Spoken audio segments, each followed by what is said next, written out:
Hello, YouTube. How are you doing? I want to talk about the concept today of Genshin killers and also just can games kill other games? Do you guys know any games that have actually killed another game?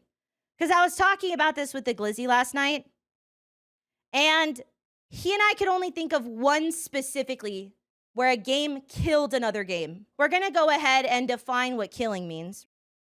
Killing a game means to replace it in relevance. So I want to start, and the story is me as a young gamer playing my first video game that I ever really got into, my first competitive, League of Legends. This was several years ago, before the news ping, before all chat was turned off, and before people had really come to understand that League of Legends is a hellhole you should never enter. Thusly, you will never come out. So we're going to start with me being a brand support main in League of Legends. A new game is on the horizon, a Blizzard game that people are very excited about. I don't know anything about it. This game is being heralded as the League of Legends killer. Overwatch. Yep, it was Overwatch. Overwatch was going to kill League of Legends. Everybody knows it. You know it. I know it. Everybody knows it. So Overwatch released May of 2016. So we see that League of Legends reached its heyday around 2013, 2014 with Google Trends, right? I'll make this bigger for you. So that's like 2013, 2014. This is when League of Legends was in its highest. This is when Tyler 1 was doing his thing. This is when Yasuo was doing his thing. This is when we were really popping with League of Legends. And we'd already started to taper down, interestingly, into 2015 and into 2016. This is actually where Overwatch happens. So we do see a small dip, but then it spikes right back up.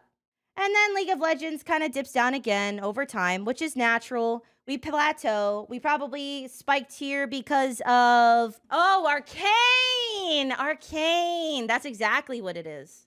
It's Arcane. You guys are so smart. Look at you. So we see Overwatch has a really big spike, obviously, when it comes out. Big spike, natural. And then we keep going down because Overwatch dumpstered its own game, obviously. We go back down. We hit Overwatch 2. Not much of a peak here. It's okay. It's okay. And then we're back down to the floor. But would you say, given this graph, that Overwatch specifically killed League of Legends? Because my understanding of statistics is that if Overwatch killed League of Legends, this would have gone up and this would have spiked down and they never would have met again. They never would have kissed.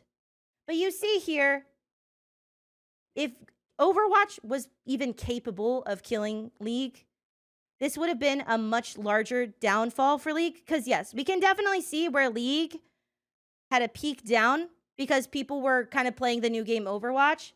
But realistically, after that, I wouldn't say that I would assume that any of these games were connected at all. But I don't know that this was ever going to be a good game killer. Games, in my opinion, cannot kill other games except for in a very specific situation. I have a specific one that I wanted to show you guys. My opinion is that the best version of this would be H1Z1 and PUBG. So we see here, this graph actually describes perfectly then what I'm saying. You see, H1Z1 had been around since 2014. But it really wasn't getting that many searches. It's not very big. And the second that PUBG came around and PUBG got its spike, H1Z1 was dead. What made it vulnerable to be killed by this? It's a bad game. The game was not good. It was an interesting concept that people liked. And so when the same, almost the exact same concept comes out and it's actually good, like it actually works, it just instantly got killed. Because my point about Genshin and my point about most games is that the reality is Genshin can't die because it was the first to do something really, really well. You understand what I mean? Genshin Impact was the first thing to do something the way that it did it, which means that it has had years of people being able to connect deeply to the game. People were able to jump ship on H1Z1 because everybody knew the game was shit. And it was just that they stayed around because the concept was cool and because they liked to play with their friends. The thing about League of Legends is that there are other MOBA games. There is not another MOBA game that has ever been as good or as successful as League of Legends. And there never will be at this point because it's been around for so long. Nothing is ever going to be able to be League but different because MOBA games require such very, very specific things to be true about the game to be considered a MOBA that nothing can replace League of Legends because they did it first and they did it best and most people are not going to want to switch over. My point is that typically games don't kill other games. Minecraft will never die because it has a social aspect and because there's a high creativity aspect to it, but it's also not a live update game the way that something like Valorant is. They do update Minecraft, but it's rarely, and they're big updates. They're not constantly tweaking metas and stuff. It's not competitive. Minecraft is inherently either a single player experience or you have a server with your friends. But competitive games, especially, or games that you play with your friends, never fully die. But my point is, games kill themselves. Communities kill their own games. Games don't typically kill other games, except for in the very specific instance where the game that preceded the other game was so deeply inferior that the only reason people stayed is because they liked the concept. As soon as the concept was done better by someone else, they jump ship. That's what happened with H1Z1 and PUBG. But games kill themselves. People keep going back to this concept when they have a game that they kind of have a problem with, is like, oh, this game is going to kill this other game. And I just don't think that's real. And I want to talk about why I think specifically Genshin is never going to be killed. I think that the reality about Genshin is that it can't be killed. And usually I would say that games that can't be killed would be multiplayer. But I think the problem with Genshin is that the gacha aspect keeps people from ever wanting to admit that the game is dead.